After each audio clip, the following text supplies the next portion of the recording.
بسم اللہ الرحمن الرحیم۔ السلام علیکم۔ حضرت بلال سے ایک دفعہ کسی نے پوچھا کہ آپ نے پہلی دفعہ حضور اکرم صلی اللہ علیہ وآلہ وسلم کو کیسے دیکھا؟ بلال فرماتے ہیں کہ میں مکہ کے لوگوں کو بہت ہی کم جانتا تھا، کیونکہ غلام تھا اور عرب میں غلاموں سے انسانیت سوچ سلوک عام تھا۔ ان کی استطاعت سے بڑھ کر ان سے کام لیا جاتا تھا، تو مجھے کبھی اتنا وقت ہی نہ ملتا کہ باہر نکل کے لوگوں سے ملوں، لہٰذا مجھے حضور پاک صلی اللہ علیہ وآلہ وسلم یا اسلام یا اس طرح کی کسی چیز کا قطعی علم نہ تھا۔ ایک دفعہ کیا ہوا کہ مجھے سخت بخار نے آ لیا۔ سخت جھاڑے کا موسم تھا اور انتہائی ٹھنڈ، اور بخار نے مجھے کمزور کر کے رکھ دیا، لہٰذا میں نے لحاف اوڑھا اور لیٹ گیا۔ ادھر میرا مالک جو یہ دیکھنے آیا تھا کہ میں جو پیس رہا ہوں کہ نہیں، وہ مجھے لحاف اوڑھ کے لیٹا دیکھ کر آگ بگولا ہو گیا۔ اس نے لحاف اتارا اور سزا کے طور پر میری قمیض بھی اتروا دی، اور مجھے کھلے صحن میں دروازے کے پاس بٹھا دیا کہ یہاں بیٹھ کے جو پیس۔ اب سخت سردی، اوپر سے بخار اور اتنی مشقت والا کام، میں روتا جاتا تھا اور جو پیستا جاتا تھا۔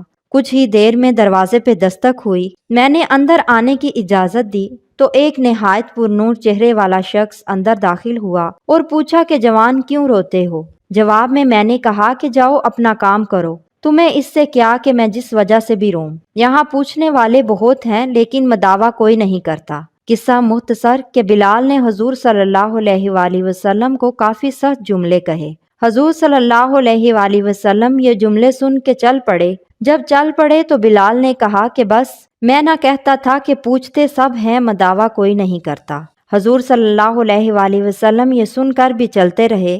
بلال کہتے ہیں کہ دل میں جو ہلکی سی امید جاگی تھی کہ یہ شخص کوئی مدد کرے گا، وہ بھی گئی، لیکن بلال کو کیا معلوم کہ جس شخص سے اب اس کا واسطہ پڑا ہے وہ رحمت للعالمین ہے۔ بلال کہتے ہیں کہ کچھ ہی دیر میں وہ شخص واپس آ گیا۔ اس کے ہاتھ میں گرم دودھ کا پیالہ اور دوسرے میں کھجوریں تھیں۔ اس نے وہ کھجوریں اور دودھ مجھے دیا اور کہا کھاؤ پیو اور جا کر سو جاؤ۔ میں نے کہا کہ یہ جو کون پیسے گا؟ نہ پیسے تو مالک صبح بہت مارے گا۔ اس نے کہا کہ تم سو جاؤ، یہ پسے ہوئے جو مجھ سے لے لینا۔ بلال سو گئے اور حضور صلی اللہ علیہ وآلہ وسلم نے ساری رات ایک اجنبی حبشی غلام کے لیے چکی پیسی۔ صبح بلال کو پسے ہوئے جو دیے اور چلے گئے۔ دوسری رات پھر ایسا ہی ہوا، دودھ اور کھجوریں بلال کو دیں اور ساری رات چکی پیسی۔ ایسا 3 دن مسلسل کرتے رہے جب تک کہ بلال ٹھیک نہ ہو گئے۔ یہ تھا وہ تعارف جس کے بطن سے اس لافانی عشق نے جنم لیا کہ آج بھی بلال کو صحابی رسول بعد میں جبکہ عاشق رسول پہلے کہا جاتا ہے۔ وہ بلال رضی اللہ تعالیٰ عنہ جو ایک دن اذان نہ دے تو خدا تعالیٰ سورج کو طلوع ہونے سے روک دیتا ہے۔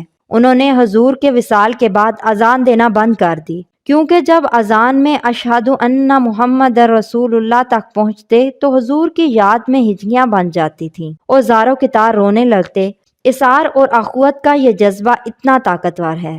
اللہ پاک ہم سب کو حضرت بلال جیسا عشق عطا فرمائے، آمین۔